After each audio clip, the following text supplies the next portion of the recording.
Hey, history nerds, and welcome back to the grand tour of the Oval Office. I'm your captain of capers, Professor Blunderstein, and today we're going on a quick ride through the 10 worst U.S. President Snow living presidents. In this list, so you're safe from any recent political drama, strap in, because we're about to put the worst in worst case scenario. James Buchanan, the Doughface 1857-1861. Ranked at one. First up, James Buchanan, the man whose presidency made the United States of, well, not quite a united country. He's known as the ultimate wait and see president just as much for stalling as for stalling the nation. In 1858, he pushed the Dred Scott decision, which declared that enslaved people were not citizens. Talk about blowing a fuse in the middle of a powder keg. He didn't even get to vote for his own impeachment. He was dead by then. He was the only president to serve as a doughface, meaning he was a northern politician with southern sympathies, and that nickname stuck like a burr on his boots. Andrew Johnson, the impeachment Iron Fist 1865-1869, ranked at 2 next. We have Andrew Johnson, the guy who made the phrase "impeach me, you jerk" legendary. He was president after Lincoln's assassination and had a taste for undoing Reconstruction. He vetoed civil rights legislation and let Southern re-establish slavery-inspired laws. He was the first president to be impeached, though he walked away with a guilty none verdict because Congress didn't have enough votes. He's the only president who was tried and not convicted, so that's a win for him, but a loss for the nation. Franklin Pierce, the Kansas-Nebraska Act, champion 1853-1857, ranked at 3. Now we slide into the 1850s with Franklin Pierce, the man who gave the Kansas-Nebraska Act a high five.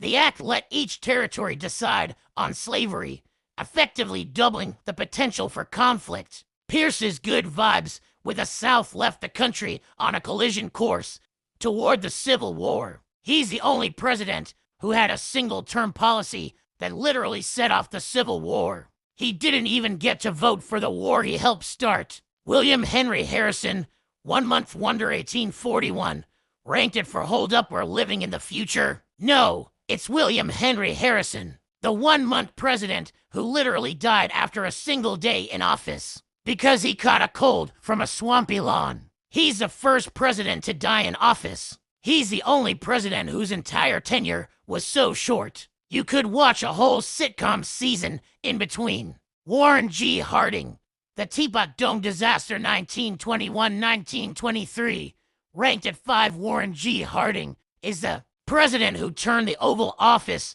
into a Teapot's playground. Under his watch, the Teapot Dome scandal exploded. Oil companies bribed the Secretary of the Interior to lease naval oil reserves. No one was punished, except a guy named Harry Sinclair, who was arrested. But the scandal still hurt Harding's legacy. Millard Fillmore, the Compromise of 1850 champion 1850-1853, ranked at 6. Millard Fillmore followed Harrison and signed the Compromise of 1850. The act tried to keep the Union together, but in doing so, it essentially cemented the institution of slavery by allowing the Fugitive Slave Act to go into effect. He's the president who signed a compromise that was far from compromising. He's the only president who was so good at signing bad compromises that even the word compromise made him a laughing stock. John Tyler, the Unfinished Business 1841-1845, ranked at 7. John Tyler is the man who succeeded Harrison as vice president and then ran off to become president without a party backing him. He vetoed an anti-slavery bill and helped expand the slave trade, but he also signed the Texas Annexation Treaty, setting the stage for the Civil War. Tyler was the first vice president to become president, and the first to not be considered a president in any way. Herbert Hoover, the Great Depression starter 1929-1933, ranked at 8. Herbert Hoover is the president who inherited a booming economy, only to have the Great Depression drop in like a bad punchline. He was a good-natured man who couldn't handle a crisis, and the Hoover Dam later got his name because he damned the country literally. He's the only president who had a dam named after him, but couldn't dam down the economic collapse. Zachary Taylor, the war-dead president 1849-1850, rank 9 Zachary Taylor was a war hero who became president after the Mexican-American War, but his tenure was cut short by his death after just 16 months.